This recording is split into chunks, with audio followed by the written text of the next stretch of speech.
Assalamualaikum warahmatullahi wabarakatuh. Halo teman-teman, di sini saya akan menjelaskan mengenai tutorial membuat dokumen hukum gugatan. Sebelumnya perkenalkan, nama saya Silva Maria Husna dari kelas Ilmu Hukum D dengan NIM 12030505161. Nah, sebelum kita mulai membuat dokumen gugatan, teman-teman harus tahu dulu apa itu gugatan. Nah, gugatan adalah suatu surat yang diajukan oleh penguasa pada ketua pengadilan yang berwenang, yang memuat tuntutan hak yang di dalamnya mengandung suatu sengketa dan merupakan landasan dasar pemeriksaan perkara dan suatu pembuktian kebenaran suatu hak. Nah, unsur-unsur penting dalam gugatan itu, yang pertama ada identitas, yang kedua itu ada posita, dan yang ketiga itu ada petitum. Untuk lebih jelasnya, mari kita langsung praktekkan saja ya. Nah, sebelum masuk kepada unsur-unsur penting dalam surat gugatan, yang pertama itu teman-teman harus menulis dulu tanggal dibuatkannya gugatan, tanggal gugatannya. Seperti ini. Selanjutnya, teman-teman tulis perihalnya atau gugatan itu mengenai apa.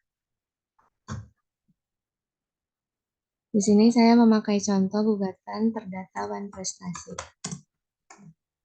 Nah, ini teman-teman bisa menyesuaikan dengan objek sengketanya.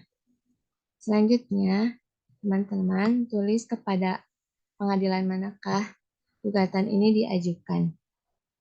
Nah, saya di sini memakai contoh kepada yang terhormat Ketua Pengadilan Negeri Purwakarta kelas 1B.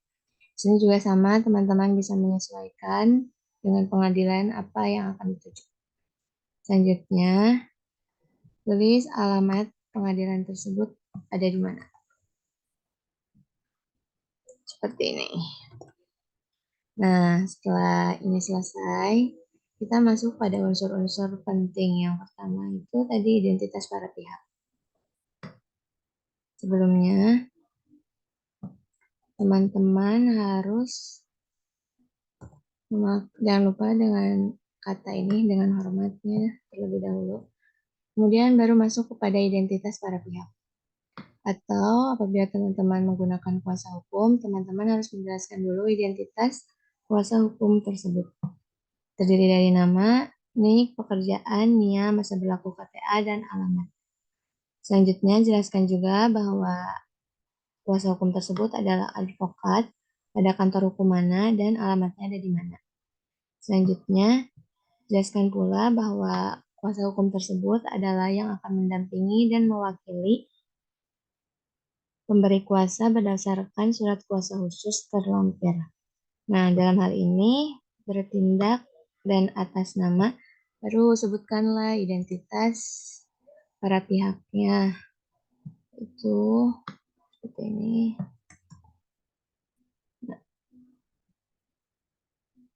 Nah, sama ini juga identitasnya nama, nik, agama, kewarganegaraan, pekerjaan, alamat. Setelah identitas itu selesai, jangan lupa memakai selanjutnya disebut sebagai penggugat. Ini adalah penting banget ya untuk membedakan atau untuk memperjelas posisi para pihaknya itu sebagai penggugat atau sebagai tergugat. Selanjutnya, setelah kuasa hukum penggugat dan juga identitas penggugat itu terisi, kita masuk kepada identitas tergugat.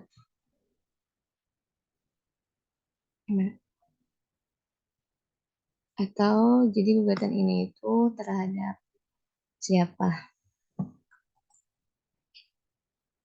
Oke. Sama ini juga sebutkan nama, nik, agama, kewarganegaraan, pekerjaan, alamat. Nah, selanjutnya disebut sebagai siapa? Tadi penggugat ya sebelumnya. Nah, berarti ini adalah tergugat. Seperti ini. Nah, udahlah terpenuhi unsur yang penting. Yang pertama itu tadi identitas para pihak. Oke. Nah, setelah identitas para pihak ini selesai, kita masuk ke dalam unsur penting yang kedua dalam surat gugatan.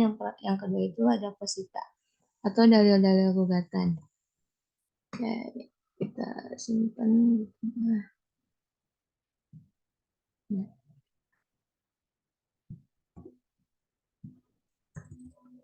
dari dalil gugatan ini, teman-teman harus menjelaskan sejelas-jelasnya dari mulai perjanjian itu terjadi sampai terjadinya sengketa, terus setelah melakukan itikat baik tetapi pihak tergugat tidak ada itikat baik, selanjutnya kerugian-kerugian apakah yang dialami atau yang diderita oleh penggugat. Pokoknya sebutkan sejelas-jelasnya di dalam posita tersebut. Seperti ini. Teman-teman bisa lihat ya, ini contohnya. Jelaskan bahwa adanya perjanjian, kemudian dalam perjanjian itu adanya keuntungan yang akan didapat setiap bulan oleh penggugat, selanjutnya pelaksanaan perjanjian tersebut tidak sesuai dengan apa yang dijanjikan, tergugat tidak memenuhi perjanjian tersebut, tergugat ya. Lalu penggugat itu sudah meminta secara baik-baik tapi tidak ada itikat baik, selanjutnya telah melakukan somasi tetapi tidak ada itikat baik. Selanjutnya sebutkan pasal apa yang berhubungan atau yang bertentangan bahwa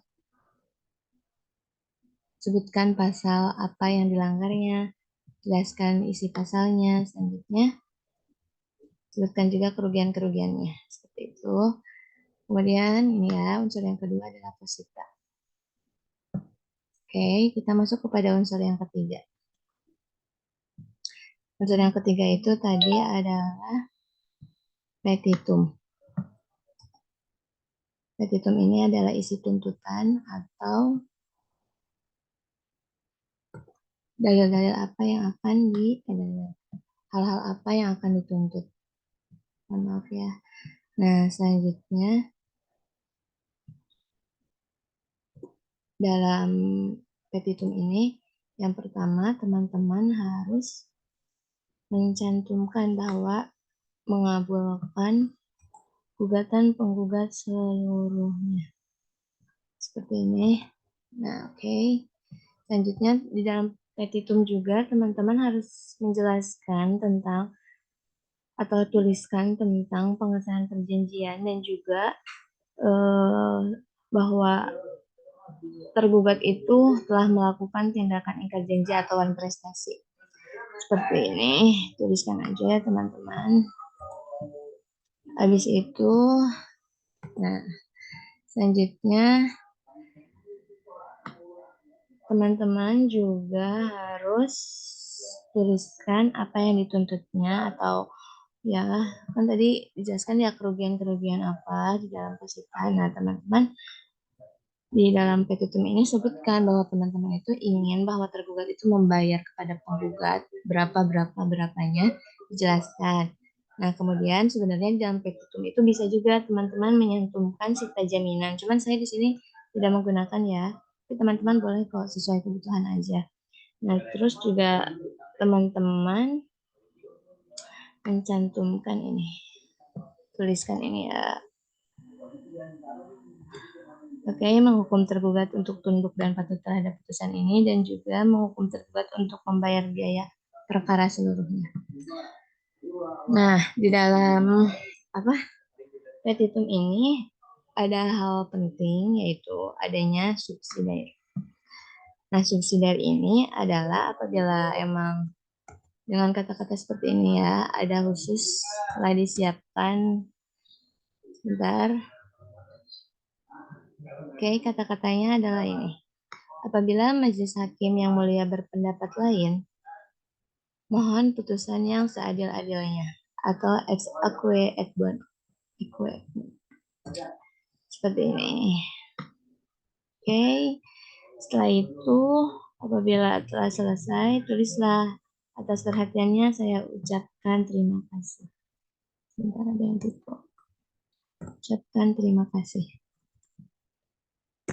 Selesailah unsur-unsur penting dalam surat gugatan. Nah, ini yang ketiganya adalah tadi petitum atau isi tuntutannya apa aja. Nah, selanjutnya setelah selesai terpenuhinya unsur-unsur gugatan tersebut, kemudian teman-teman jangan lupa memakai Yang terakhir itu ada ini.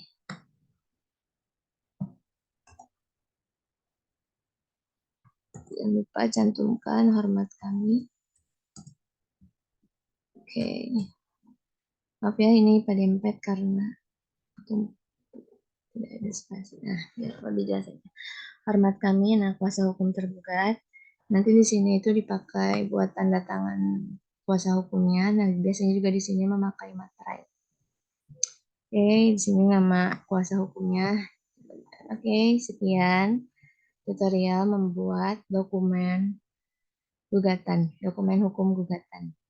Jadi yang pertama itu unsurnya ada, unsur pentingnya itu yang pertama ada identitas para pihak, kemudian ada posita, dan yang ketiga itu ada petitum. Oke, sekian tutorialnya. Mohon maaf apabila banyak kesalahan. Wabillahi taufiq wal hidayah. Wassalamualaikum warahmatullahi wabarakatuh.